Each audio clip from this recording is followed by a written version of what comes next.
Muy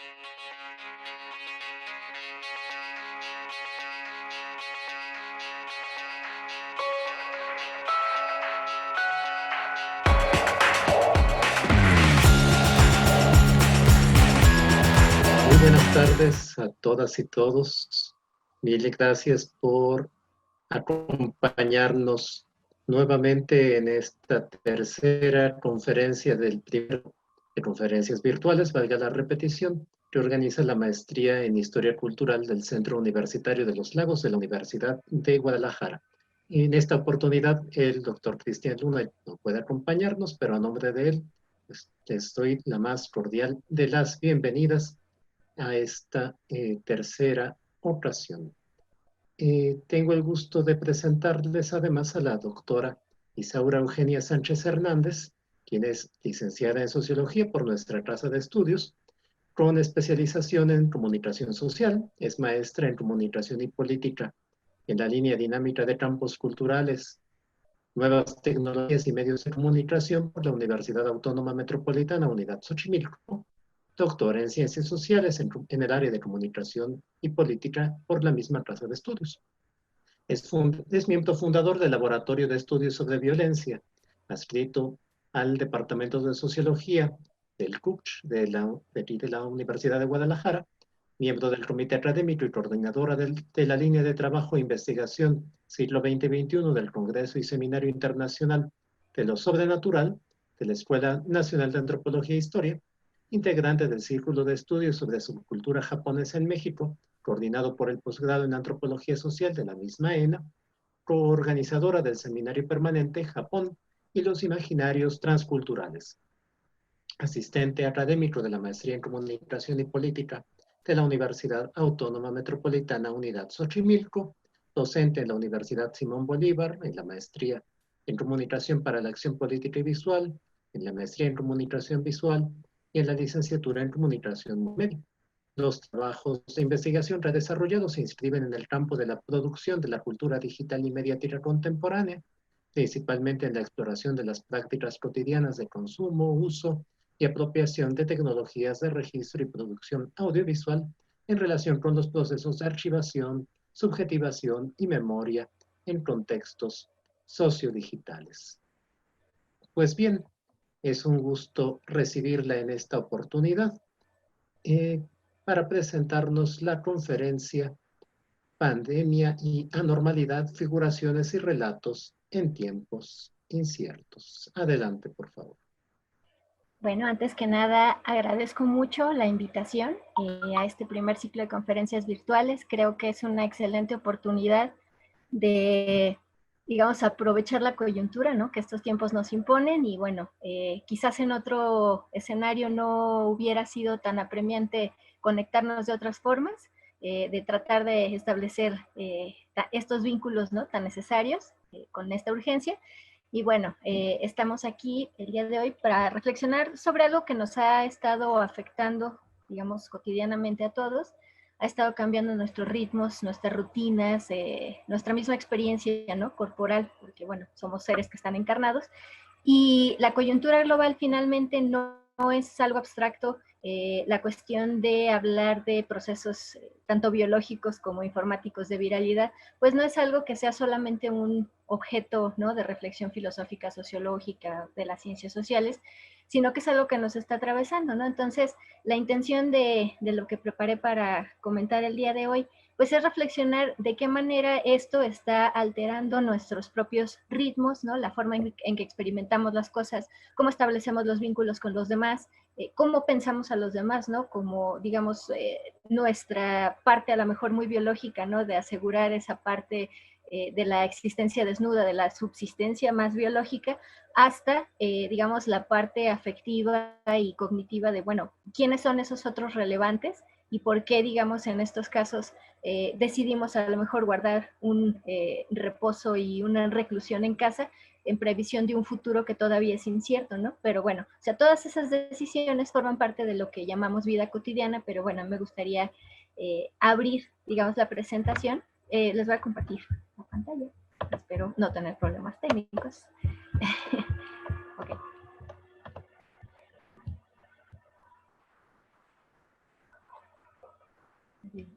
Bueno, la primera parte que me gustaría compartir es unas pequeñas líneas de Diario del Año de la Peste, ¿no?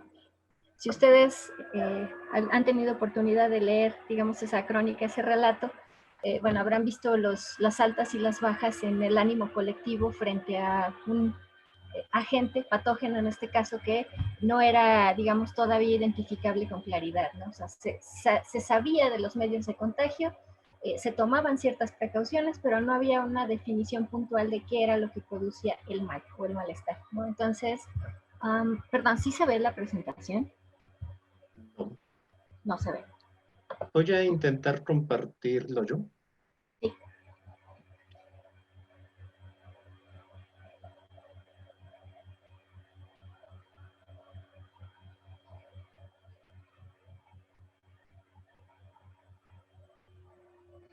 Sería la siguiente lámina, por favor. Sí. Perfecto. Bueno, en este caso, aunque digamos, este diario abarca hipotéticamente entre 1664 y 1666, la peste que asola Londres, tenemos muchos lugares que hoy se han vuelto comunes, ¿no? Muchos tópicos respecto a la actitud, sobre todo individual y colectiva, frente a este tipo de riesgos, ¿no? O sea, lo que se hacía en ese momento y cómo hay como picos digamos, de preocupación, de cuidado, pero luego hay digamos, un relajamiento y así sucesivamente. Entonces, bueno, la cita es solamente como para ilustrar que aún a las circunstancias, digamos, más complicadas, hay una especie de adaptación, porque, bueno, por constitución propia del organismo humano, y no solo del organismo, sino de, digamos, esa entidad consciente y simbólica que es el humano, hay una necesidad de adaptarse, ¿no? ¿Podemos regresar? ¿O no? Sí, Ok. perdón. Insistir en esta cuestión de, bueno, el ser humano antropológicamente siempre busca adaptarse, y aún en los contextos, digamos, pensemos en lo más extremo, ¿no? Quizás en un escenario, digamos, de aniquilación, el holocausto o algo, digamos, que desborda los umbrales de lo que es simbolizable, de lo que es asimilable, el hombre siempre, digamos, busca tratar de colocarlo dentro del lado del sentido, dentro del lado del discurso, construirle un significado, no necesariamente positivo ni, digamos, favorable, pero sí tratar de localizarlo, ubicarlo, saber en dónde está parado. Entonces, pasemos a la siguiente. Sí. Ok, todos, digamos, en alguna medida hemos estado expuestos, ¿no? A noticias, información de todos tipos, verídica, falsa, digamos, toda esta clase de semiósfera, ¿no? Que está vinculada a la cuestión del coronavirus. Pero bueno, no solo es el coronavirus, es toda una coyuntura internacional en la que diversas, digamos, diversos ámbitos y diversas dimensiones están conjugadas, ¿no? No solo es, digamos, la cuestión médica, clínica, biológica del riesgo que representa el contagio, especialmente para ciertos grupos de edad con condiciones que los hacen potencialmente más vulnerables, sino todo lo que está asociado, ¿no?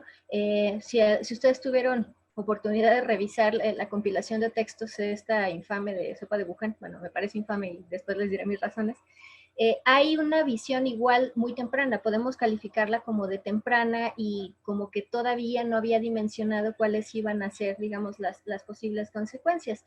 En ese momento se consideraba, digamos, el primer trimestre del año que las medidas restrictivas adoptadas en diversas latitudes eran a lo mejor demasiado estrictas, a lo mejor innecesarias. Conforme se ha ido desenvolviendo pues toda esta dinámica, pues se ha visto que en algunos contextos sí resultan necesarias. Por supuesto que surgen diferentes comentarios y señalamientos y advertencias respecto a lo que viene aparejado, digamos, con este discurso de la protección y el control, obviamente siempre como un riesgo de el control recrudecido, ¿no? Por los gobiernos o por, no solo los gobiernos, sino ciertas formas de poder corporativo que, digamos, estarían aprovechando el contexto innegable de la pandemia para endurecer, digamos, algunos de sus mecanismos de vigilancia, control y, digamos, docilización del cuerpo colectivo en general y de las subjetividades en particular.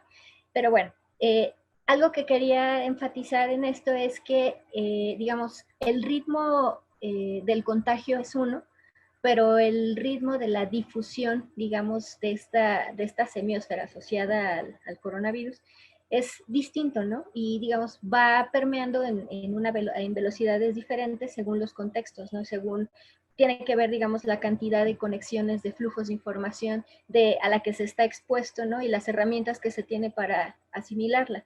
Porque, digamos, pensemos, el ejemplo que nos puede ser más próximo del contexto mexicano, y aún así es una generalidad decir el contexto mexicano, porque hay realidades muy, muy particulares, pues mostraba, o todavía muestra, digamos, posicionamientos muy disímbolos, muy contrastantes. Hay personas que a estas alturas siguen, digamos, sin creer, siguen sin, pasando esto al término de la creencia y no de la evidencia científica, siguen sin tomar en serio ni las recomendaciones gubernamentales, ni las recomendaciones médicas, ni de ningún tipo, ¿no? Siguen una especie de paranormalidad, como una especie de extensión, ¿no? Como de esta otra normalidad prepandémica que se nos va deshebrando, ¿no? Pero bueno, eh, no sé en el caso particular de cada uno de ustedes, pero digamos en mi experiencia, pues todavía, digamos, es perceptible que donde yo vivo al menos hay mucha gente que vive su vida tal cual lo hacía antes de que se declarara la pandemia,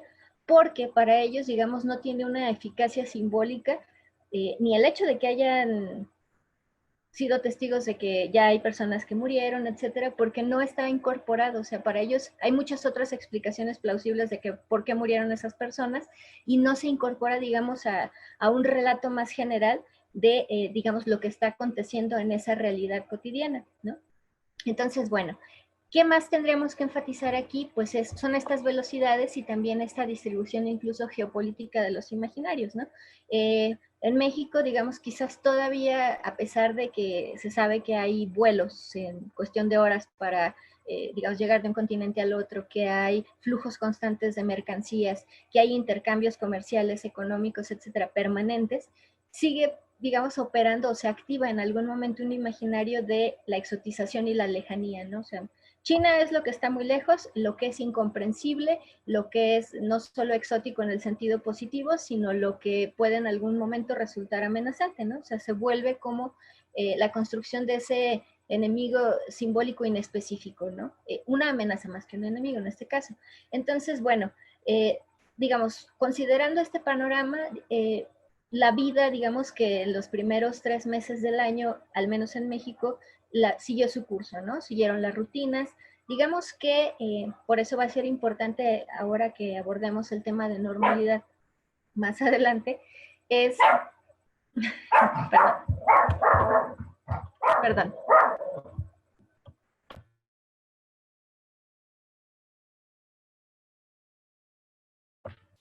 Ok, bueno, va a ser importante pensar cómo la cuestión del decreto, ¿no? Establece una serie de condiciones que, pues, difícilmente van a ser asimiladas en automático, ¿no? O sea, tienen que pasar diferentes fases de adaptación y de asimilación, de incorporación a la rutina, sobre todo, para que esto se vuelva común. Por ahí decían, bueno, que lo que dejó la fiebre, bueno, no la fiebre, digamos, la epidemia de H1N1 es el gel antibacterial en las taquerías, por ejemplo, ¿no? O sea, pequeños gestos cotidianos que se vuelven a lo mejor imperceptibles, no se repara en ellos, pero se van literalmente incorporando, o sea, se van haciendo parte de nuestros gestos, de nuestras corporalidades y de lo que damos por hecho como una condición necesaria de esta normalidad, ¿no? O de lo que hemos llamado normalidad. Entonces, bueno, podemos pasar a la que sigue. Sí. ¿Otra? Esa está bien. Ok, bueno, tenemos aquí que, digamos, los primeros 3 meses fueron bastante jocosos, ¿no? Vimos muchos memes, vimos muchas publicaciones bastante xenófobas, bastante, digamos, racistas, pero, digamos, el riesgo se veía como algo lejano, ¿no? Se pensaba, bueno, está ya ocurriendo lejos, etcétera, ¿no? Invisibilizando, como ya les decía, la cuestión del flujo humano, económico, material, etcétera, que es permanente en esta época. Entonces, bueno, quizás las alertas en este contexto se empezaron a encender cuando empezamos a ver las imágenes de Europa, principalmente de Italia y de otros países como España, en donde el desbordamiento de los servicios médicos mostraba un panorama que a lo mejor era plausible para un tercer mundo, ¿no? Para un mundo, bueno, para una sociedad en desarrollo, pero que chocaba con esa idea de un país desarrollado con sus necesidades cubiertas. ¿Qué es lo que también mostró esto? Bueno, pues que, digamos, las políticas económicas, el desmantelamiento de los servicios médicos, etcétera, bueno, pues tiene consecuencias, ¿no? No es inocuo, y a pesar de que se ha dicho muchas veces que el riesgo latente global era un riesgo por un agente patógeno, o sea, no se han tomado en serio las medidas, ni en los países que supondríamos lo podrían adoptar, ¿no? Entonces, bueno, cuando, digamos, se deja de desexotizar el potencial riesgo, empiezan a fluir, digamos, otra serie de respuestas, ¿no? Ahí está. Por ejemplo, esta cuestión de los discursos de incredulidad, ¿no? Los discursos negacionistas, los discursos que empiezan a polarizar, digamos, quizás son una de esas posibles respuestas ante una serie de evidencias que cuestionan la, digamos, la capacidad que tenemos de responder ante la amenaza individual y colectivamente, ¿no? Entonces, digamos, uno de esos resortes discursivos, pues es poner en, bueno, entre comillas, poner en duda la evidencia y hacer circular una serie de versiones pues, muy, digamos, interesantes desde el punto de vista narrativo, ¿no? De por qué está ocurriendo lo que está ocurriendo. Obviamente el escenario de incertidumbre es generalizado, ¿no? Entonces, mientras menos puntos de agarre se tengan, menos se puede, digamos, ofrecer una explicación o además una previsión de qué es lo que podemos esperar, ¿no? O sea, hemos estado desde marzo de este año en diferentes lugares del mundo, siempre con estimaciones, ¿no? Siempre con modelos matemáticos, siempre con un margen de error sujeto, digamos, a factores no matemáticos ni estadísticos, sino a la conducta humana, ¿no? Entonces, bueno, eso hace aún más indeterminado lo que puede suceder. Sin embargo, bueno, después de, ahora sí que de un pico de incertidumbre, angustia colectiva, discursivamente muchas decisiones, no solo en México, sino en el mundo, han tenido el efecto, digamos, de atenuar, ¿no?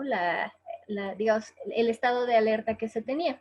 Obviamente, algo que está, digamos, funcionando en un trasfondo es que se trata de mitigar esto, de atacar, digamos, el avance de la pandemia, sin tocar las estructuras ni el modelo, ni los modelos económicos que han permitido, digamos, esa normalidad en los flujos y los intercambios. Ni siquiera los estados-nación han, digamos, atentado o han suspendido, digamos, ese flujo de mercancías, bienes y servicios. Si acaso, digamos, el gran repliegue que se ha dado en algunos países, pues ha obligado a algunos, a quienes están en condiciones, a modificar, digamos, su participación tanto en el mercado, en la vida pública, etcétera. Lo cual, digamos, no es inocuo. Hay, ustedes podrán ver en las noticias, en los medios, etcétera, una celebración, a veces un tanto ingenua, de, digamos, la migración o, digamos, la sustitución de lo analógico a lo digital, ¿no? O sea, como hacer esa transición, cuando esa transición es relativa, ¿no? O sea, no, digamos, ustedes que pueden estar en el ámbito universitario se habrán topado con la realidad material de los alumnos, ¿no? O sea, las condiciones de conectividad, las velocidades de red, etcétera, los equipos con los que cuentan, etcétera, ¿no? O sea, son realidades materiales que, digamos, también están generando su propio discurso en esta, digamos, en este contexto general. ¿Podemos pasar a la que sigue? Y bueno, aquí hay algo interesante que, digamos, se ha integrado en el discurso colectivo una serie de términos, ¿no? De palabras. En este caso, muchos se refieren a esto como cuarentena, cuando, digamos, en el contexto mexicano no se ha declarado como tal, ¿no? Habrá posiciones muy particulares respecto a si es correcto o no dejar todo esto al libre albedrío y a la voluntad, digamos, individual y no, digamos, tomar medidas que podrían ser criticadas como coercitivas, ¿no? Digamos, esto tiene consecuencias en el mediano y en el largo plazo. Pero, sin embargo, aunque no se ha declarado, se ha adoptado, digamos, como una especie de coincidencia, ¿no? O sea, para estar resonando con los que, digamos, hablan de cuarentena en el contexto español o en el contexto argentino o en otros lugares, bueno, se le denomina de la misma forma, aunque no tiene las mismas consecuencias. Entonces, bueno, ¿Qué es lo que ha cambiado? Bueno, dependiendo de dónde habitemos cada cual, ¿no? Podemos ver no solo los usos del espacio, el vaciamiento de las calles, que es evidente, el cierre de ciertos negocios o la desaparición incluso de otros que tienen que colapsan, pues tienen que cerrar porque no pueden funcionar como tales, pero también, digamos, se obliga a una reconfiguración de cómo hacemos cuando salimos, ¿no? Si es que salimos, quiénes están en posibilidad de no salir y, digamos, quienes están obligados a salir por las mismas circunstancias. Entonces, bueno, también al punto al que quiero, digamos, llevar esto es a no estamos exentos de un montón de representaciones que están ligadas a cada uno de nuestros ámbitos de experiencia, ¿no? Pensemos, desde el humor hasta lo laboral, en este momento están atravesados por estos discursos sobre el COVID, bueno, la COVID-19, que también hay todo un debate de por qué se utiliza un artículo femenino para definirla, ¿no? Entonces, podemos pasar a la que sigue.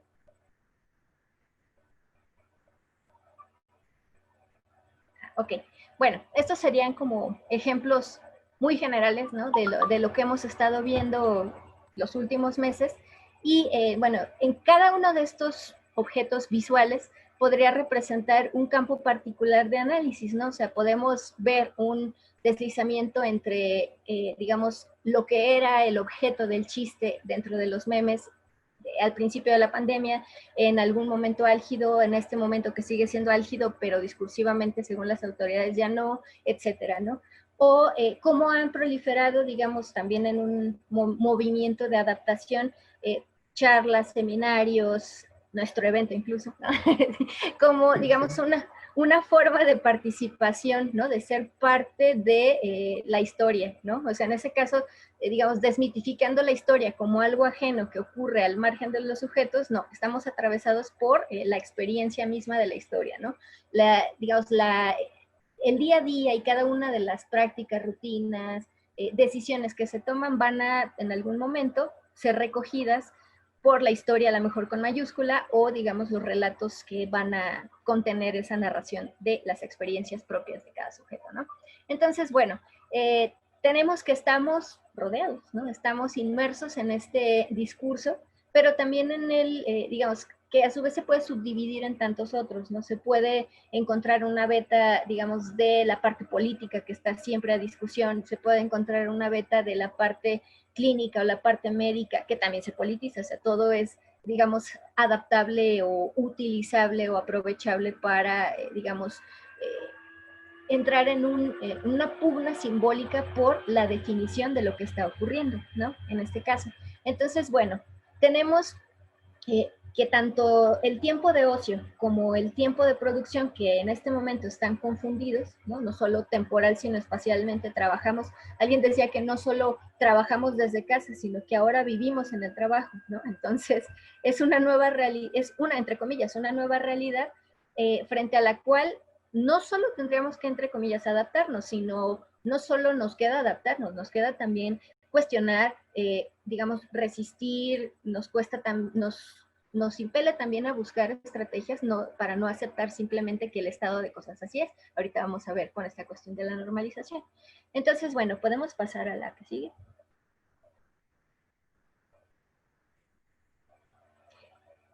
Bueno, en este caso, digamos, el hecho de que estamos inmersos en esta multiplicidad de discursos sobre el coronavirus o todo aquello que tenga que ver con las afectaciones que produce a cada uno de los ámbitos de existencia, bueno, va generando referentes, ¿no? En este caso aquí solamente recuperé una carta de la lotería, ¿no?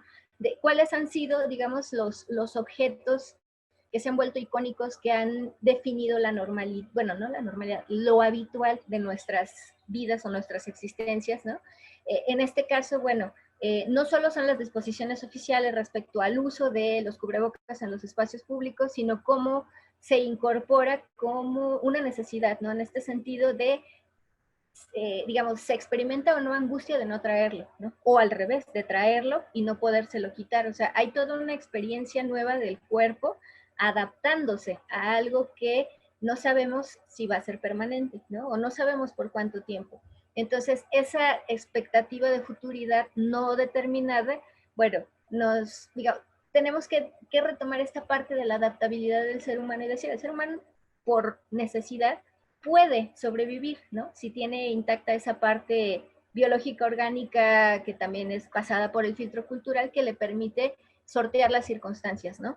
Y bueno, en este caso tenemos que no solo hay una nueva normalidad declarada, ¿no? En muchas partes del mundo se ha usado esa fórmula, ¿no? De la nueva normalidad, sino que hay como un empalme entre diferentes formas de cotidianidad que han, que han prevalecido, algunas casi inalteradas, ¿no? Forzadamente inalteradas, otras que han sido completamente trastocadas, o sea, trastocadas tanto en la parte económica, laboral, como en la personal, familiar, ¿no? La pérdida de un ser querido, o sea, en este momento está sometida a una transformación distinta. Por ejemplo, la cuestión de el duelo y la pérdida en este momento están atravesados por otras condiciones, otras circunstancias, y sobre todo por la prohibición hasta cierto punto del ritual, ¿no? Que puede convertirse en un proceso complicado y generar más contagios, ¿no? Entonces, bueno, tenemos que, sí hay una afectación, podríamos llamarle global, pero, digamos, tendríamos que ser cuidadosos dependiendo de cuál es nuestro foco de interés. Hago la aclaración, digamos, a mí este tema en general me interesa por esa proliferación de, ahorita veremos qué es el discurso social, o sea, cómo se va dando visual y narrativamente esta construcción, ¿no? Finalmente porque la hipótesis de todo esto es que, bueno, los seres humanos nos contamos cosas para hacernos la vida más vivible y asimilable, ¿no? Entonces, desde este punto de vista, aunque personalmente, por ejemplo, yo esté en desacuerdo con mis vecinos que se reúnen a tomar cerveza y a jugar poleana en el estacionamiento, entiendo que para ellos esa es su normalidad y es su, digamos, su anclaje para sobrellevar estas condiciones, ¿no? Quizás si se le retirara eso, bueno, nos enfrentaríamos a lo que está ocurriendo en otros contextos, que es un montón de, una pandemia de problemas de salud mental al retirar, digamos, ese sustrato que permite anclarse, ¿no? Y tener un sentido. Entonces, bueno, podemos pasar a la que sigue.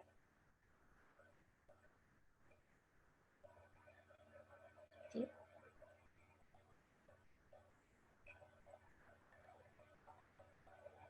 Ok. Entonces, bueno, lo cotidiano, tanto en el sentido coloquial, que quiere decir lo que es del día a día, se compone, digamos, de una serie de rutinas, ¿no? Pero no solo estas rutinas en el sentido de lo automático, ¿no? Sino son formas de aseguramiento de la continuidad de lo que entendemos como que nos es propio, ¿no? Los ritos, digamos, y los rituales tienen la función de, digamos, sacralizar o dotar de un sentido profundo aquellos gestos más cotidianos, ¿no? O sea, pensemos un ejemplo concreto que se ha vuelto algo común, ¿no? Por ejemplo, la fotografía previa a la comida, ¿no? A lo mejor no se hace una oración, pero se toma una fotografía, se le pone un hashtag y se sube, ¿no? En este contexto de pandemia hemos visto una proliferación de esta, no solo de la fiebre de registro, sino de como nuevos tiempos y nuevos espacios que se cargan de un significado, podemos decir, más o menos profundo, que permiten, digamos, esta idea de continuidad, ¿no? Entonces, bueno, tenemos que no solamente que se les dote de un sentido más profundo, sino que cumplen como les decía, esta función de aseguramiento de que no nos tenemos que formatear nuevamente mañana, ¿no? O sea, que la realidad es suficientemente estable para que esté ahí cuando mañana despertemos, ¿no? Esa idea de continuidad que obviamente es sostenida por nuestras propias acciones. ¿Podemos cambiar la que sigue? Ok, bueno, o sea, en este caso, digamos, tomando los aportes tanto de Berger y Luhmann como, digamos, incluso de Michel Desserteau, podemos pensar que la vida cotidiana es un punto de contacto, ¿no? O sea, están todas las dimensiones, a lo mejor macrosociales, operando, ¿no? O sea, lo político, lo social, lo económico, pero digamos, no están operando en abstracto ni en el aire, ¿no? Se concretan en lo que hacemos, ¿no? Lo que compramos, lo que comemos, la forma en la que lo comemos, en la forma en la que deseamos, en la forma en la que nos movemos o actuamos, ¿no? Entonces, la vida cotidiana es ese ámbito que no es estático, ¿no? Podemos encontrar cierta continuidad, cierta permanencia, pero eso no significa que en un lapso, ¿no? A lo mejor de muy largo aliento, haya cambios sustanciales en eso que define la cotidianidad. En este espacio, ¿podemos regresar? En este espacio, digamos, lo que está operando permanentemente es nuestros intercambios, digamos, simbólicos con los otros, ¿no? O sea, ¿quiénes son estos otros y qué significan para mí? Y qué posición ocupan dentro de ese, digamos, esa red, ¿no? De contactos que define mi normalidad. Cada uno cumple diferentes roles, ¿no? Es un hijo, un hermano, un padre, un profesor, ¿no? Un amigo, una pareja. Cada uno cumple diferentes posiciones simultáneamente o en momentos distintos del tiempo, pero está referido a una red de contactos que están cargadas de estos símbolos y de significados. Y eso va a definir, digamos, las prácticas específicas, ¿no? Pensemos algo muy concreto en este mismo contexto de pandemia. El uso diferenciado de cubrebocas o el uso circunstancial de cubrebocas, especialmente en grupos de varones que en presencia de otros varones se bajan el cubrebocas porque consideran que, bueno, sería mostrar cierta debilidad si se lo dejan en presencia de otros, pero como todos son fuertes, resistentes e inmunes, ¿no? Se sienten inmunes, bueno. Entonces, ese tipo de prácticas obviamente incorpora un elemento que es muy propio de esta temporada, ¿no? Pero, digamos, refleja cuáles son esas redes de significados que se les atribuyen a esos objetos y a los sujetos con los cuales está en diálogo o en competencia o en tensión. Entonces, bueno, algo que también define a, digamos, las prácticas, para que sean consideradas prácticas en el plano social, es que son más o menos estables y que se pueden identificar o asociar con un nicho cultural específico, un grupo cultural particular. Entonces, bueno, las prácticas sociales que tengamos en Iztapalapa, ¿no? A lo mejor no son las mismas que se puedan tener en otras zonas del país, ¿no? O sea, la cotidianidad está marcada materialmente por otros elementos, ¿no? Entonces, bueno, si gustas pasarlo así. Y bueno, se supone que la característica o la cualidad de la realidad social, ¿no? No es que exista y que esté sustentada al margen de la acción de los sujetos, al contrario, es construida o es en este caso sostenida por ellos, ¿no? O sea, cada una de las cosas contribuye a entender la vida, digamos, habitual, ¿no? La continuidad de una manera. Entonces, bueno, subjetivamente, digamos, hay una introyección de las reglas o de las pautas que marcan esa normalidad y objetivamente, digamos, se echan a andar cada que hay, digamos, un evento discursivo en este caso o un evento, una práctica, porque bueno, todo esto connota, todo esto significa, aunque no sea de manera explícita, cada una de estas cosas contribuyen, digamos, a generar ese efecto de realidad. Por eso la suspensión o el desgarramiento de esta continuidad producen esta sensación de incertidumbre, de malestar, de incluso ira, violencia, todo ese espectro de emociones y sensaciones que las personas están en este momento experimentando y que, digamos, ahí hay todavía una tarea pendiente de especificar cuáles van a ser a largo plazo las consecuencias de estas vivencias, ¿no? O sea, a partir del desgarre de ese, no solo del tejido social, que ya estaba bastante desgarrado en muchos lugares de este país, de esta continuidad, ¿no? O sea, no solo es la pérdida del empleo, por ejemplo, sino cómo afecta eso las relaciones interpersonales en un núcleo doméstico que está cada vez más presionado por la cuestión de pagar la renta, comer, etcétera, ¿no? O sea, cómo esos sujetos concretos reales están pasados por este tipo de percepciones generales, culturales, simbólicas, estos imaginarios, ¿no? Entonces, podemos pasar a la que sigue. Y bueno, aquí para hablar de norma, me gustaría a lo mejor remitirme a un momento que podría parecernos muy lejanos, que es finales del siglo XVII, principios del XVIII, como el momento, digamos, importante, un punto de inflexión en el que empieza a hacerse más evidente este pensamiento racional de la cuadrícula. ¿Sí se está viendo? Ahí está, ok. Entonces, bueno, tenemos que, es este momento muy particular, bueno, Georges Canguilhem lo trabaja en Francia, ¿no? Y bueno, Matelar lo retoma cuando habla de la historia de la sociedad de la información, para hablar de cómo se fue imponiendo, ¿no? Mediante diferentes decretos, el uso de diferentes normativas para organizar y sistematizar la vida. En este caso empieza habiendo cambios lingüísticos muy perceptibles, ¿no? O sea, la supresión de los dialectos regionales, ¿no? O su, digamos, borramiento en función de la imposición de un idioma oficial con unas reglas de gramática muy particulares y, digamos, que representaban esa visión de unificación, ¿no? De un Estado-nación en ciernes, ¿no? Y cómo, digamos, ese ordenamiento de las palabras finalmente obedece a un mismo impulso de ordenamiento del territorio, de ordenamiento de los cuerpos, ¿no? De ordenamiento de la producción en general, ¿no? Entonces, bueno, estos autores se encuentran como un vector común tanto en la cuestión lingüística, ¿no? Porque finalmente las palabras nombran el mundo y lo organizan, lo hacen pensable, y cómo, digamos, se va imponiendo a fines del siglo XVIII un sistema métrico, ¿no? O sea, pero el sistema métrico decimal como la concreción de este proceso, digamos, llevado al momento por revolucionario, ¿no? Podemos pasar a la siguiente.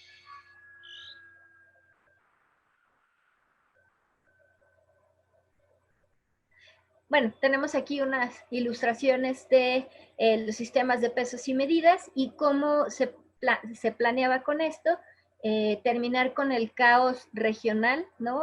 Con, digamos, el sistema incluso medieval, ¿no? De algunos márgenes vigentes para, digamos, el comercio local. ¿Qué es lo que va a hacer esto? Va a impulsar, bueno, no significa que por decreto haya funcionado de inmediato, ¿no? Sino que va a haber todo un aparataje estatal para promoverlo, para, digamos, establecerlo como una decisión no solo racional, ¿no? En este momento en el que el racionalismo tiene su momento, ¿no? De auge, sino como lo mejor para evitar los conflictos, simplificar, hacer más fluidos los intercambios, ¿no? Para que todo, digamos, tenga un equivalente, pueda ser intercambiado, pueda ser fiscalizado, pueda ser, digamos, medido, pesado, registrado, ¿no? Sobre todo llevar un registro preciso, ¿no? Este momento del siglo XVIII es clave para entender cómo la preocupación por lo numérico, bueno, va a derivar tiempo después, siglos después, en el desarrollo a lo mejor de la cibernética y otras formas de lidiar con grandes volúmenes de información. En este caso, el pensamiento de lo numérico, digamos, va a atravesar los cuerpos y las subjetividades. ¿Por qué es importante la cuestión de la norma? Podemos pasar a la siguiente.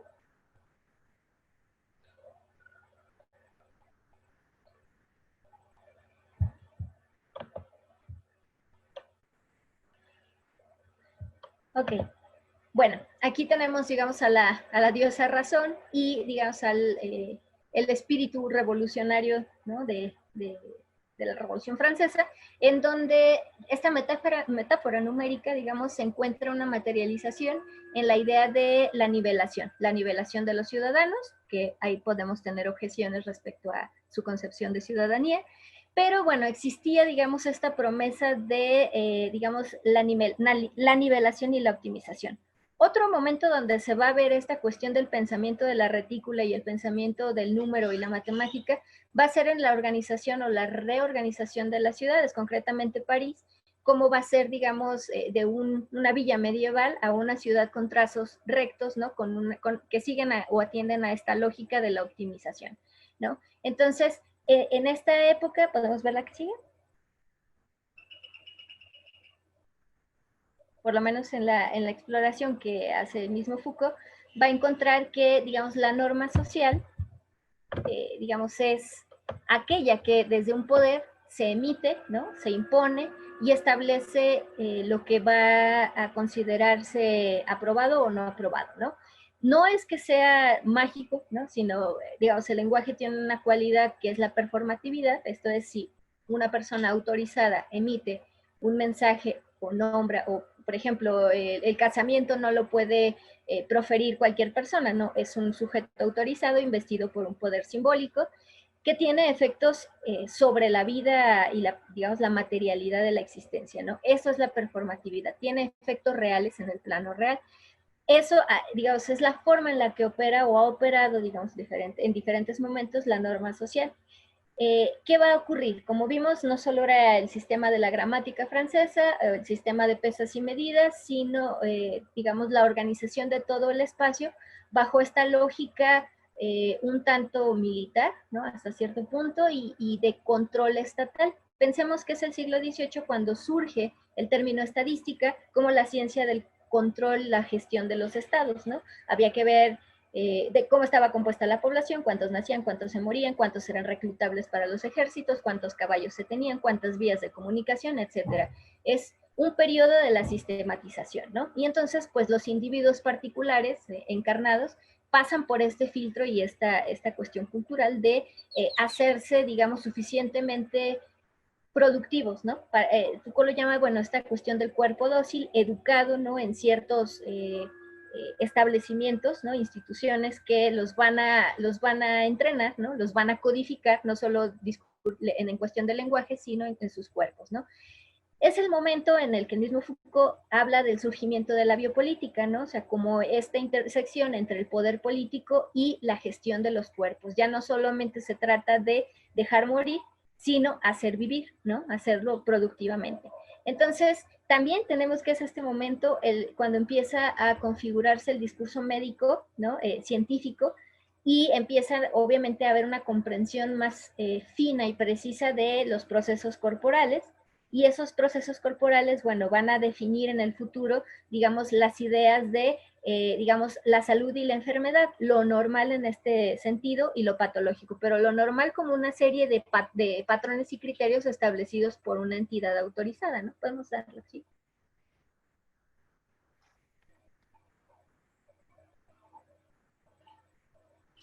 Ok, en este caso, bueno, tenemos diferentes momentos, ¿no? De cómo ha sido pensada la ley o la norma o, digamos, el mandato, ¿no? En este caso tenemos que se pensaba en algún momento en el antiguo régimen la cuestión del mandato divino y gradualmente, digamos, el pensamiento y, digamos, la exploración del mundo va llevando a construir la idea de naturaleza como una entidad sujeta a diferentes leyes, ¿no? En este caso, que, bueno, serían incontestables, ¿no? Se buscaba la comprensión general del cosmos para, bueno, ahora sí que si el hombre no está en control, bueno, se siente desprotegido, ya no hay un Dios omnipotente que guíe, ¿no? O no solo que guíe, sino que designe qué es lo que va a ocurrir, sino que además la naturaleza se vuelve un objeto amenazante si no es controlado, si no es comprendido y además tipificado mediante estas leyes, ¿no?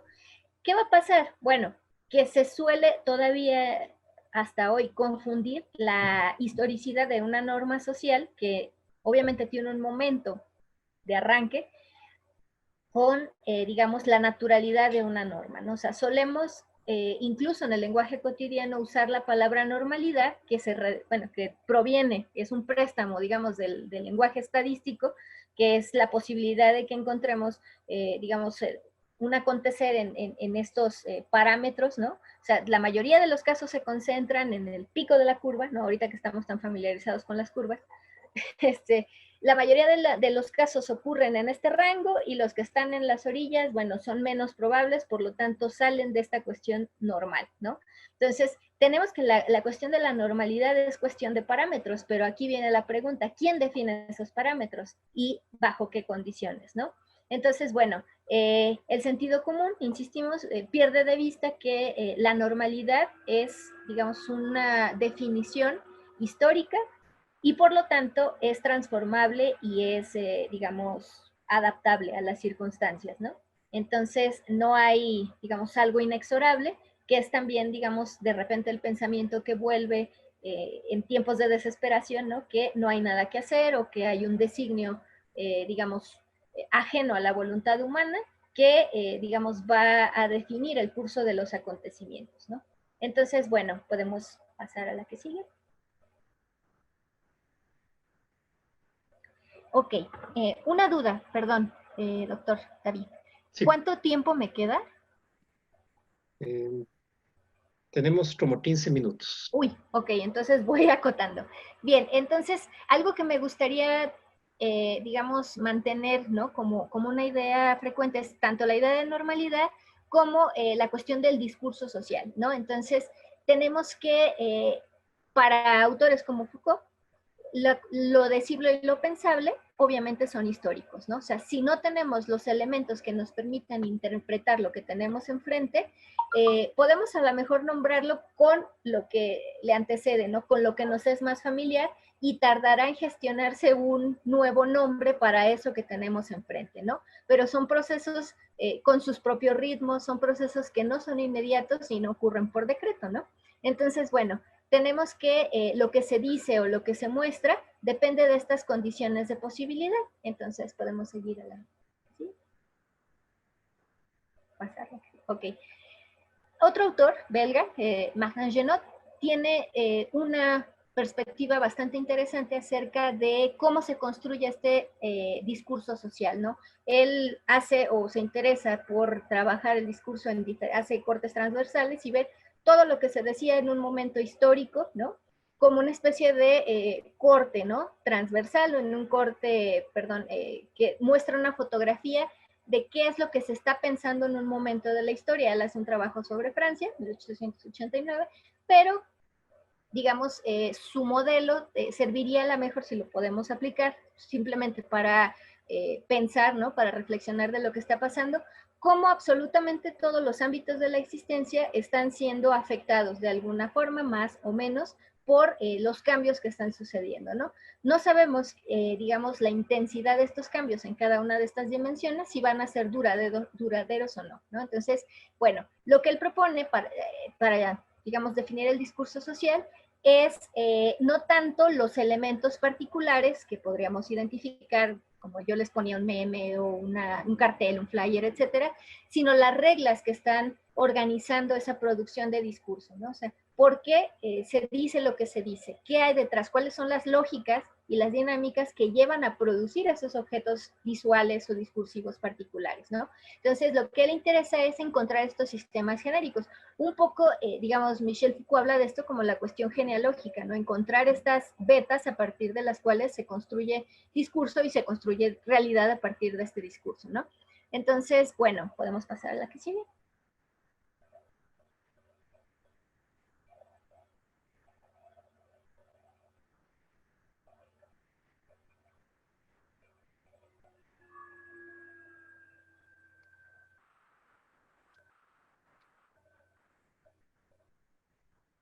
No se cambió.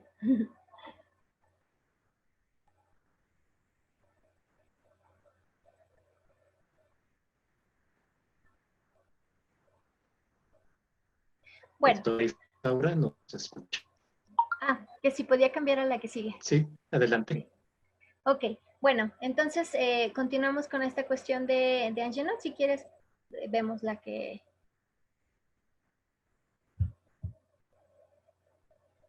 Ok. Bueno, además de esta parte, yo les traía ejemplos puntuales de, bueno, cuáles han sido Audio. algunas... ¿Perdón? Se nos ha cortado un poquito el audio. El audio. Ok. Bueno, ¿podemos regresar a la anterior? Sí.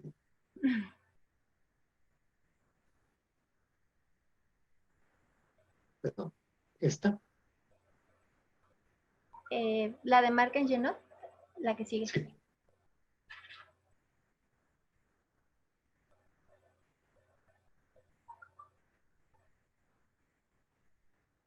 Ok, entonces en este caso, bueno, creo que a todas las personas que estamos en el campo tanto de las ciencias sociales y las disciplinas humanísticas, digamos, este momento representa un punto clave como para, digamos, repensar.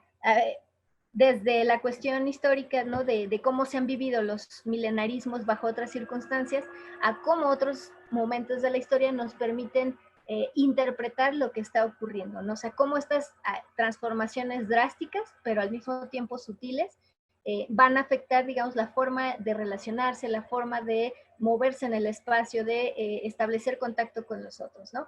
Entonces, bueno, Lo interesante es esta noción de rumor, ¿no? En general, como esta cuestión de lo que se dice, ¿no? Esta tercera persona, o más bien esta posición impersonal, donde el discurso no es que se hable solito, pero genera los marcos para que nosotros encontremos esos puntos de anclaje que yo les mencionaba para la cuestión de la vida cotidiana, ¿no? Entonces, bueno, él habla, ¿no? De que este discurso social puede ser rastreado en todo, ¿no? Atraviesa desde las charlas de café hasta el discurso científico, ¿no? Ahora sí pasamos a la que sigue. Y bueno, el ejercicio aquí, también para cerrar un poco la exposición, es cómo, digamos, podemos identificar de entre todas las cosas que están fluyendo algunos temas de interés. En este caso, lo que yo les propongo no es, digamos, no agota el espectro de lo pensable, ¿no? De las cosas que se pueden problematizar, pero son algunas de las que me gustaría hacer algún comentario, ¿no?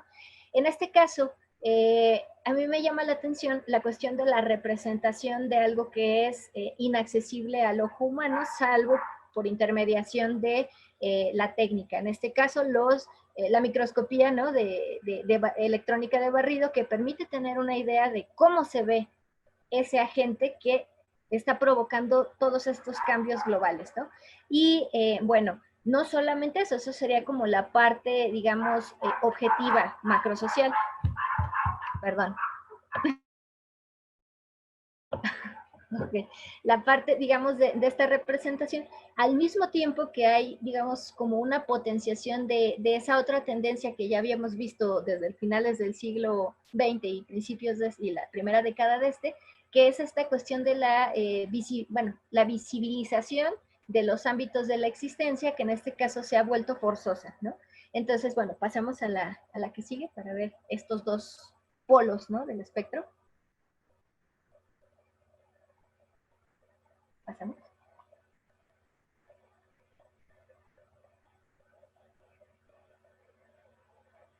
Ok, bueno, vamos a ver rápidamente esta cuestión de lo microscópico, ¿no? Que, digamos, la representación que ahora todos conocemos del virus pasa, perdón.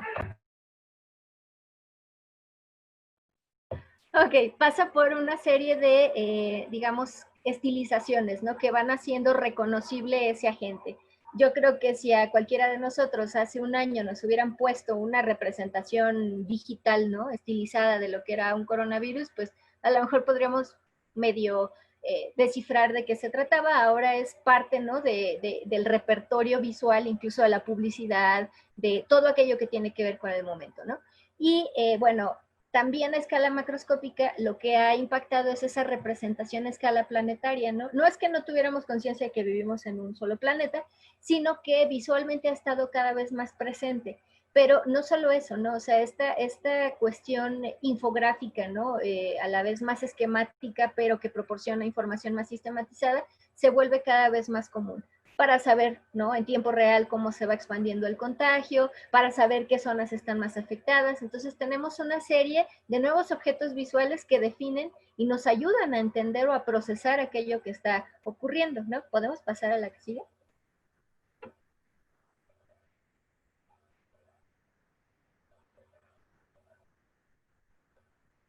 Ok, aquí tenemos a nuestro famosísimo coronavirus, ¿no? La primera imagen en blanco y negro, bueno, en gris, en la escala de grises, es en realidad digamos, la captación que se hace a partir del barrido con un microscopio electrónico. Por ahí me explicaba una futura química que no es posible sacar imágenes a color, ¿no? No es posible ver a colores un coronavirus. Se le puede dar una interpretación más o menos artística o más o menos aproximada a ciertos valores, ¿no? Pero es la conversión numérica a una escala específica. Pero digamos que de ahí pasa en el cuadro superior derecho a una representación, digamos, pasada por toda esta serie de artificios retóricos para hacerla más amenazante, ¿no? O sea, comercialmente ustedes van a ver, por ejemplo, en la publicidad, la recurrencia de este tipo de representaciones amenazantes, ¿no? El coronavirus, en sí mismo la imagen no habla, pero digamos la forma en la que es utilizada, la gama cromática que está siendo usada, representa su grado de peligrosidad. Por otra parte, en la parte inferior vemos su representación maligna, ¿no? En este caso, su conversión a una piñata, ¿no?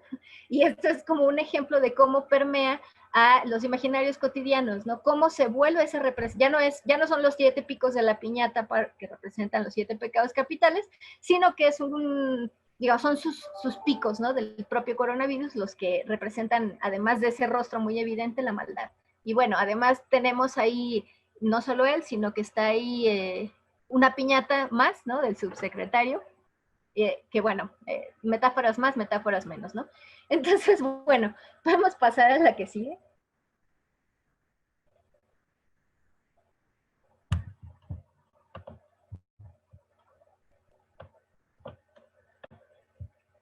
Ok, bueno, las siguientes imágenes van a ser simplemente como referencia de esta idea de cómo se va esquematizando, se va volviendo parte de nuestra cotidianidad el modelo de infografía, ¿no?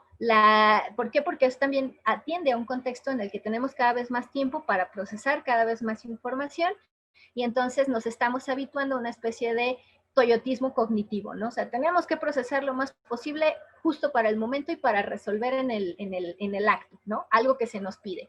Entonces, bueno, esta cuestión esquemática cumple esa función en el contexto en el que estamos, ¿no? Podemos darle a la que sí.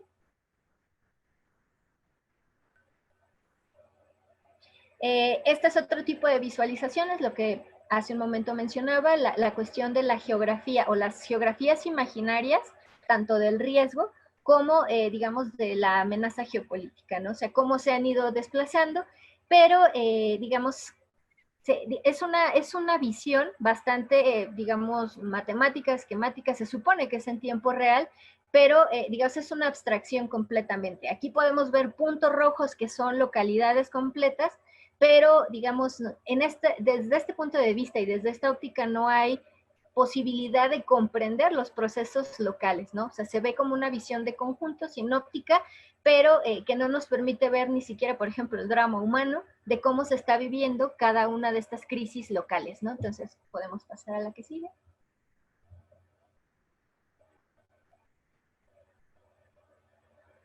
Esta es otra, bueno, digamos, el grado de detalle es lo que nos va a dar cierta sensación de seguridad, porque no pasa de ser una sensación, y va a depender de la forma en la que se elija codificar la información, ¿no?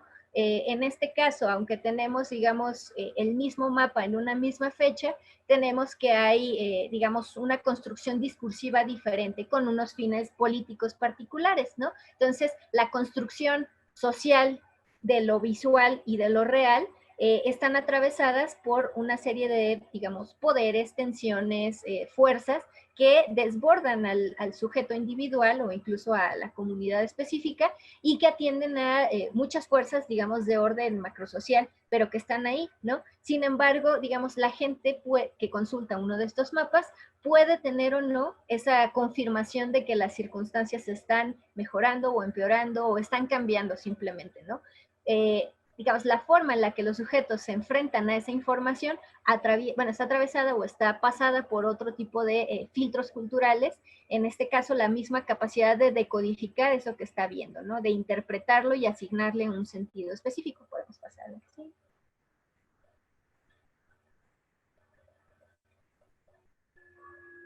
Ok, bueno, este sería otro campo, ¿no? De la cuestión de la representación, la parte, por ejemplo, la cuestión del rostro en la cultura occidental tiene unas implicaciones muy, muy, muy particulares y, digamos, por qué, digamos, la cuestión del uso de trajes especiales o de cubrebocas o etcétera, afecta las interacciones. En este caso en particular es la forma de dar un rostro, ¿no? De personificar esos sujetos que están, digamos, en pie de lucha frente a una gente que no es visible, ¿no? O sea, los rostros que, digamos, son la representación de ese sector de la sociedad que está tratando de hacer frente o de preservar las condiciones digamos, de lo vivible, ¿no? En ese caso.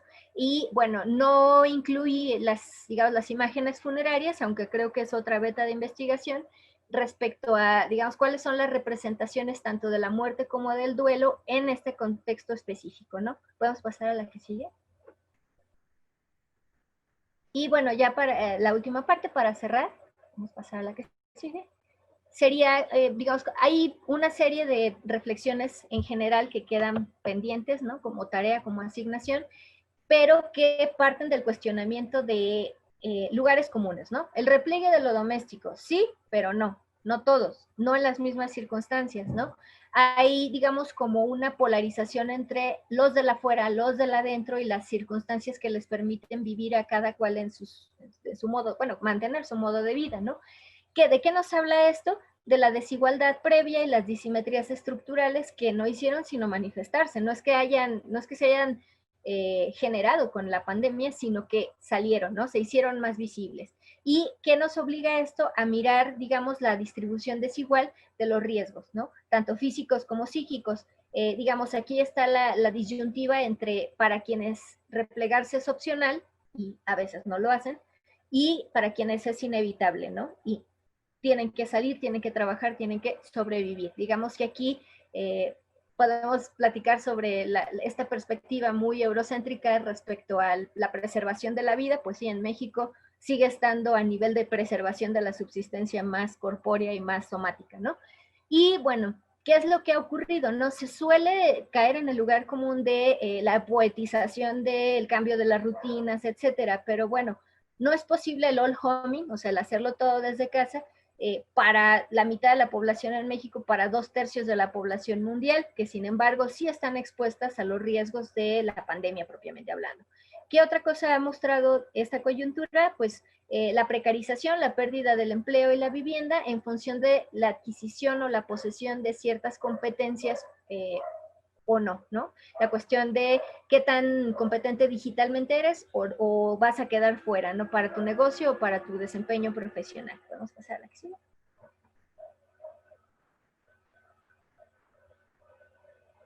Y bueno, ¿qué es lo que ha pasado? ¿No? Si lo vemos en términos de una reconfiguración, pensemos momentánea, de los territorios en los que habitamos cotidianamente, no solo a nivel doméstico, sino barrial o, digamos, urbano, o el contraste entre lo rural y lo urbano, ¿no? Porque también los medios tienden a tener una visión parcial de cómo se está viviendo esto en un país como México, ¿no?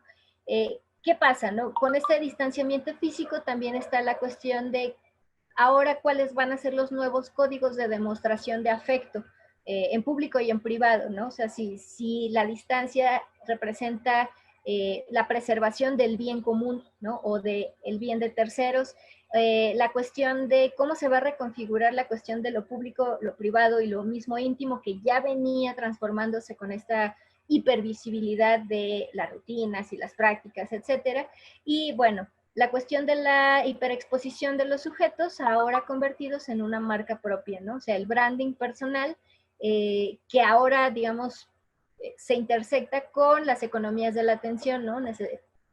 La cuestión de cuántas visualizaciones, cuántas interacciones, qué tanto impacto tiene cada sujeto y lo que tiene que decir o lo que puede aportar a la colectividad en función de qué tanto se ve o no se ve, ¿no? Qué tanto compite por esa visibilidad. Y bueno, la otra cuestión es cómo se han ampliado hasta cierto punto y con muchos matices las tecnologías de la participación y la presencia, pero que al mismo tiempo reflejan, como mencionamos previamente, las brechas culturales y tecnológicas preexistentes, ¿no? No solo multiplican algunas, sino que generan otras nuevas. Entonces, bueno, con esto me gustaría cerrar y pues agradezco la oportunidad y su escucha muy amables.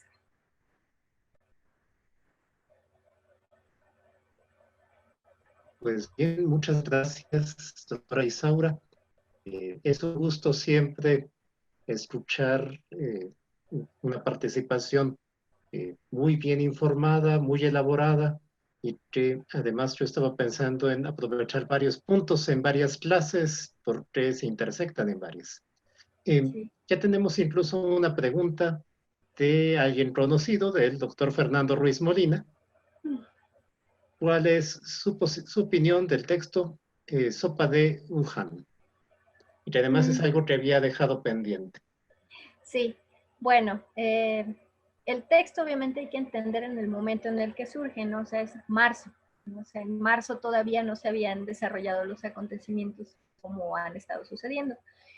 Es una colección de reflexiones, ¿no? Y bueno, tenía ahí un debate con el mismo doctor Fernando Ruiz Molina respecto a que atiende al contexto y a los profesionales, ¿no? que presentan su punto de vista, ¿no? Que sí es, habría que acotarlo a su propia experiencia, ¿no? O sea, es el contexto europeo, bueno, a lo mejor norteamericano, en el caso de Judith Butler, y las preocupaciones que hay externas, pues sí atienden digamos, a las condiciones de esos contextos, ¿no? Por eso yo quería insistir que en el caso de México, pues la discusión sobre la vida desnuda de Giorgio Gamben sí tiene lugar, pero para reafirmar que aquí estamos, digamos, más preocupados por la subsistencia de ese soma, que a él le preocupa que no sea una vida vivible, ¿no? Que no sea digna de esa existencia humana. O sea que, digamos, obviamente, yo no considero que los sujetos estén completamente desprovistos de sentido, ¿no? O que no, incluso en mitad de la turbulencia, no estén construyendo esas formas, por eso yo lo ponía de anormalidad, de adaptación a aquello que pues no es predecible, ¿no? No sabemos cómo, pero bueno, en México vivimos en la incertidumbre permanentemente por otras razones que nada tenían que ver con la pandemia y que se han sumado simplemente, ¿no? Entonces, es un texto interesante que sirve como para poner a contraluz y decir, bueno, sí, pero funciona para hacerse ciertas preguntas y llevar la reflexión a ciertos lugares que no necesariamente empatan con la realidad de un contexto latinoamericano o mexicano como el que tenemos, ¿no? Nos pregunta la maestra Marina, bueno, además de saludarte, para no desentonar con lo que dices sobre la necesidad de la estadística, ¿podrías repetir cuál es la proporción de la parte de la población que no puede hacer all homing, todo en Para, casa? para no errar, entiendo que la conectividad de la población mexicana anda por 71%, pero eso no es el dato suficiente, ya que hay muchos tipos de experiencias de conectividad, velocidades, ¿no? Eh, Pongo el ejemplo, o sea, yo vivo en una zona donde no hay fibra óptica y no va a haber, porque no les interesa, es una zona popular, y uno se tiene que andar buscando parches y complementos para poder tener una conversación como esta, ¿no? O sea, no está dado por descontado. Entonces, hay zonas, ¿no? Hay hasta ahora sí que una geopolítica de la distribución del acceso diferente. Entonces, si a ese 71% le descontamos que a lo mejor son familias numerosas y que más de un miembro necesita un mismo equipo, o sea que son 3, 4 miembros de la familia que unos necesitan hacer escuela, otros necesitan hacer trabajo al mismo tiempo, entonces sí tenemos un problema, ¿no? Entonces, la cifra exacta se las debo, pero se las puedo enviar pronto.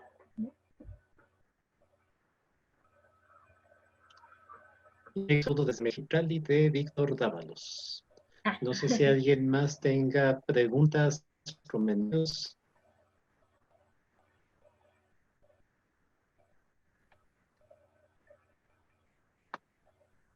al parecer, ¿no? También podemos abrir el micrófono si alguien desea hacerlos de manera oral y no a través del chat.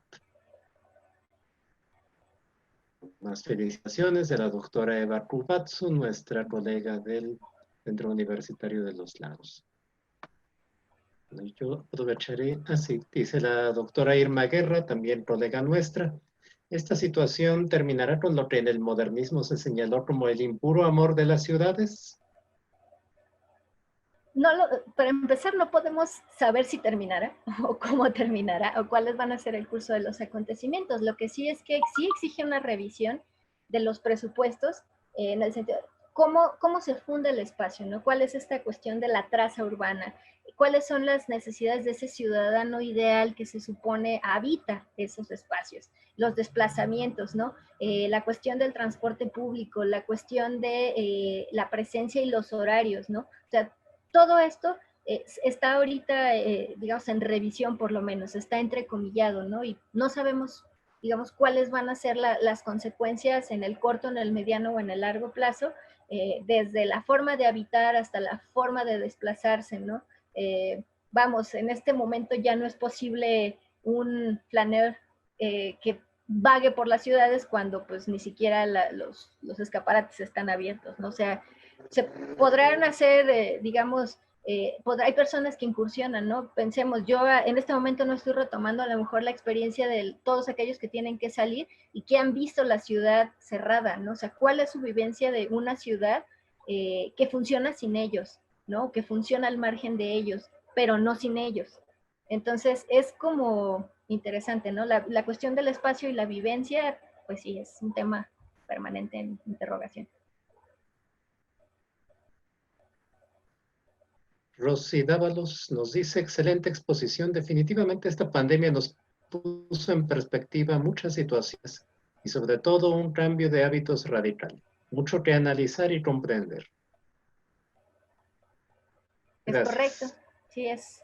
sí, es correcto en esta cuestión de nuestros hábitos de consumo, ¿no? O sea, no solo en este sentido medicalizado y científico de la preservación del cuerpo, de la buena salud, sino de cosas que dábamos por descontado, ¿no? La preocupación por los patógenos invisibles, el lavado de manos, cuando hay agua para hacer lavado de manos, ¿no? O sea, pero cuando no existen las condiciones, ¿cómo se lidia con los dos escenarios? Es necesario, pero es imposible, ¿no? O no es viable, ¿no? O sea, entonces, también nos implica pensar al otro, ¿no? A quien no vive en estas circunstancias y que está atenazado por los mismos riesgos, ¿no? Nos pregunta Simona Villalobos Esparza, egresada de también el centro universitario. Felicidades por la exposición, lo que pude presenciar por mi conectividad a propósito de... mi pregunta es, dada la nueva normalidad, ¿cómo será ahora la protección de los derechos culturales y patrimoniales cuando son para consumo? Bueno, pues es que, digamos, unas cuestiones son la norma oficial respecto al qué hacer y cómo hacerlo, ¿no? Eh, Ahora, el cambio, digamos, va a ser en cuestión experiencial, ¿no? Pensemos, una función de teatro en este momento no es ni siquiera permisible, ¿no? Por la preservación de la sana distancia, etcétera. O un museo, ¿no? O todos estos, o sea, tendrían que implementar, primero, tendremos que confiar en que va a haber una vacuna, ¿no? Ese es como el punto, digamos, más lejano y a la vez más optimista que se tiene, pero en caso de que Es un no lo acto de haya, fe. es un acto de fe, sí, sí, o sea, es algo axiomático, no hay certeza de que eso se logre, pero uno actúa como que sí, ¿no? Porque si no, se nos deshilacha el mundo cotidiano, ¿no? Entonces, bueno, con base en eso, la gente, bueno, pensemos una galería, no es lo mismo que a lo mejor un museo con financiamiento estatal. O sea, va a haber muchas transformaciones, ¿no? O sea, quien quiera ofrecer ese tipo de espacios, a lo mejor va a tener que invertir más de su bolsa y a lo mejor se va a hacer aún más prohibitivo, ¿no? Porque pues, a lo mejor vas a entrar aislado con un traje nivel 4 de seguridad en laboratorio, pero va a ser interesante que, bueno, ahora la reunión en espacios públicos pase por el uso de cierta indumentaria, ciertos accesorios, hasta que llegue la ansiada vacuna, ¿no? Eh, Víctor Dávalos sí, nos dice, viene un cambio radical ya que se está impulsando los tribunales que cierran los juicios virtuales, audiencias en línea, amparos en línea, ya que la mayoría de los tribunales no reúnen las medidas, bueno, dicen medidas, pero seguramente quería decir medidas esenciales que están pidiendo los protocolos en materia de salud. Sí, digamos, ahí insistimos, la cuestión de la normatividad, ¿no? O sea, hay una normatividad con unas cláusulas establecidas. En la medida que no haya las condiciones materiales para hacerlas corresponder con la norma, van a tener que buscarse alternativas porque, digamos, la realidad social no para, los procesos no paran, ¿no? O sea, la misma gente quiere o necesita resolver cosas que han estado postergadas, ¿no? Mucho tiempo estuvieron algunos espacios de resolución de trámites cerrados y eso se tiene que dar, digamos, salida. A lo mejor puede tener consecuencias positivas como agilizar los procesos, ¿no? La revisión, etcétera, pero al mismo tiempo, digamos, no sabemos cuáles sean los puntos en los que pueda haber cierta transparencia, en los que pueda haber un control, ¿no? Pensemos en, otra vez esta lógica transparente y numérica desde el siglo XVIII de tener un control claro, ¿no? Y preciso de lo que está ocurriendo, ¿no? Cuando, bueno, sabemos que a veces incluso estos procesos están más afectados por el factor humano. Entonces, bueno, tenemos que adaptarnos, ¿no? Ahora va a haber litigios que se van a tener que resolver de esa manera, pero implica que quienes van a enfrentarse a eso tengan las consecuencias, ¿no? O sea, a lo mejor la generación de personas que están en este ámbito, pues ya están familiarizadas con todo lo digital, pero ¿de qué forma quedarían excluidos algunos otros de mayor edad? ¿Cómo podría hacer la colaboración a lo mejor para facilitar a quien no tiene las competencias, etcétera, ¿no? Las capacitaciones que no van a parar próximamente y todos estamos expuestos a ellas, pero bueno. Muy bien. Bien. Parece que ya no tenemos más, no, sí, todavía tenemos más preguntas. La cuestión xenofóbica es muy interesante. Recientemente, con una serie de notas periodísticas sobre la probabilidad de que el virus haya emergido en Europa, se tiene una discusión sobre la persistencia de una lógica que tiende a achacar al extraño la causa del mal. Usualmente los no blancos, los atrasados, etc., ocupan esos lugares de escarnio.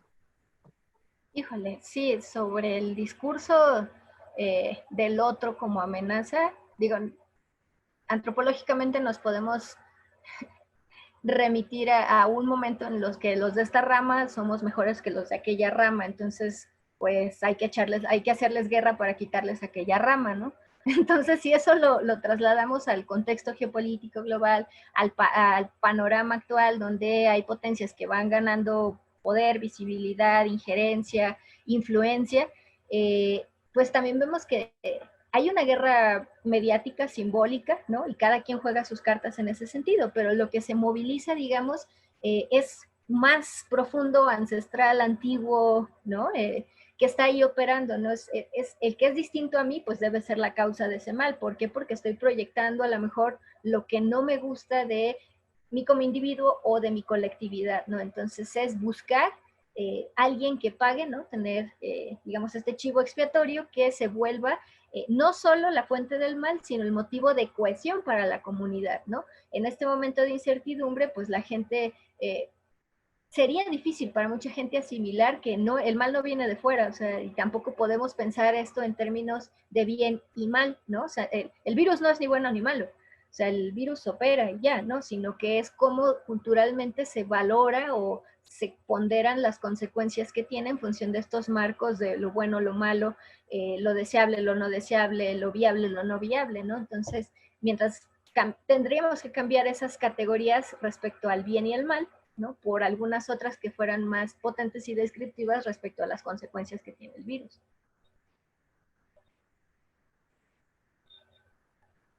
Bien, pues muchas gracias, doctora Isaura. Yo creo que con esto ya cerramos la ronda de participaciones. Muchas gracias por ayudarnos también a situarnos dentro de la historia de esta pandemia, porque de alguna manera este ciclo de conferencias es ese modesto intento de nuestro posgrado de sumarnos a esta lógica de realizar actividades académicas en línea. Y además, muchas gracias por este esfuerzo de conseguir la conectividad necesaria para participar. Bueno, Gracias.